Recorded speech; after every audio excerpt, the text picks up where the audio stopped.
Bismillahirrahmanirrahim. Baik, assalamualaikum warahmatullahi wabarakatuh. Di sini saya Kronik Mustiawan ingin mencoba menjelaskan sedikit mengenai pengertian audiovisual. Nah, pengertian audio berarti radio atau suara, dan visual berarti grafik atau gambar yang dapat dilihat. Nah, jadi audiovisual berarti kombinasi antara gambar dan suara. Pengembangan media pembelajaran merupakan usaha penyusunan program media pembelajaran yang lebih tertuju pada perencanaan media pembelajaran.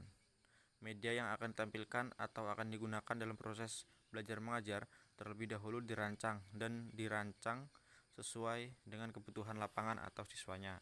Selanjutnya yaitu karakteristik media audiovisual. Karakteristik media audiovisual adalah memiliki unsur suara dan unsur gambar. Alat-alat audiovisual merupakan alat-alat audible, artinya dapat didengar, dan alat-alat yang visible, artinya dapat dilihat.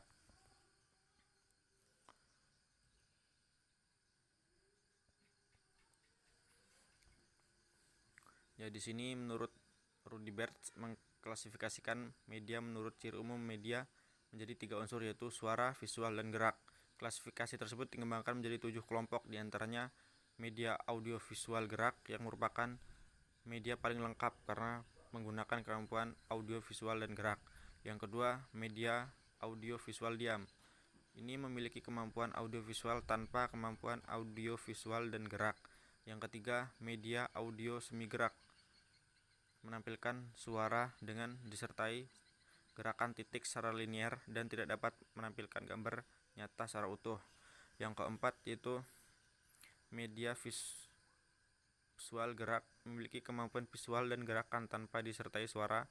Yang kelima yaitu media visual diam. Di sini memiliki kemampuan menyampaikan informasi secara visual, tetapi tidak menampilkan suara maupun gerak. Yang keenam, media audio, yaitu media yang hanya memanipulasi kemampuan mengeluarkan suara saja. Yang ketujuh yaitu media cetak. Ini media yang hanya mampu menampilkan informasi berupa huruf-huruf dan simbol-simbol verbal tertentu. Mungkin itu yang dapat saya jelaskan sedikit mengenai pengertian audiovisual dan karakteristik audiovisual. Baik.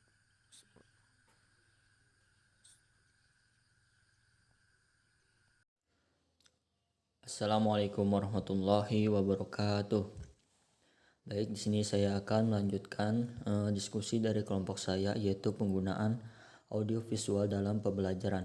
Ada beberapa hal yang harus diperhatikan dalam penggunaan audiovisual untuk pembelajaran, yaitu pertama, guru harus mempersiapkan unit pembelajaran terlebih dahulu, kemudian baru memilih media audiovisual yang tepat untuk mencapai tujuan pengajaran yang diharapkan.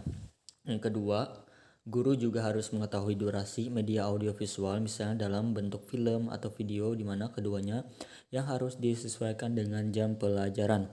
Yang ketiga, mempersiapkan kelas yang meliputi persiapan siswa dengan memberikan penjelasan global tentang isi film, video, atau televisi yang akan diputar dan persiapan peralatan yang akan digunakan demi kelancaran pembelajaran. Yang keempat, aktivitas lanjutan setelah pemutaran film atau video selesai, sebaiknya guru melakukan refleksi dan tanya jawab dengan siswa untuk mengetahui sejauh mana pemahaman siswa terhadap materi tersebut. Baik, sekian dari saya. Selanjutnya akan dilanjutkan oleh anggota kelompok saya. Bismillahirrahmanirrahim. Izin melanjutkan untuk pembahasan contoh pemanfaatan audiovisual. Secara umum, semua mata pelajaran akan lebih efektif jika diajarkan dengan media yang sesuai. Oleh karena itu, guru harus mengetahui terlebih dahulu materi dan tujuan pembelajaran. Audiovisual merupakan salah satu cara untuk membuat pembelajaran lebih dinamis dan menyenangkan. Adapun bahan ajar yang cocok untuk dikembangkan dari audiovisual, khususnya mata pelajaran pendidikan agama Islam, adalah sebagai berikut. Contohnya pada di ranah kognitif, maka materi Al-Quran dan hadis akan sesuai, misalnya dalam menerangkan tajwid. Ranah efektif, materi akidah cocok karena menjelaskan rukun iman dan rukun Islam.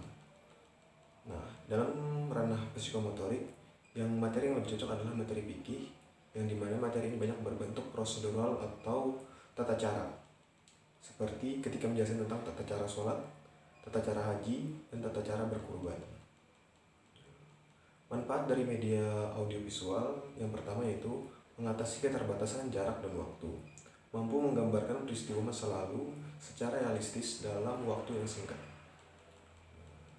Terus, kelebihan dan kelemahan audiovisual. Kelebihannya yang pertama yaitu adalah memperjelas penyajian pesan agar tidak bersifat verbalistis, mengatasi perbatasan ruang dan waktu, daya indera seperti objek yang terlalu besar digantikan dengan realitas gambar, film bingkai atau film atau video.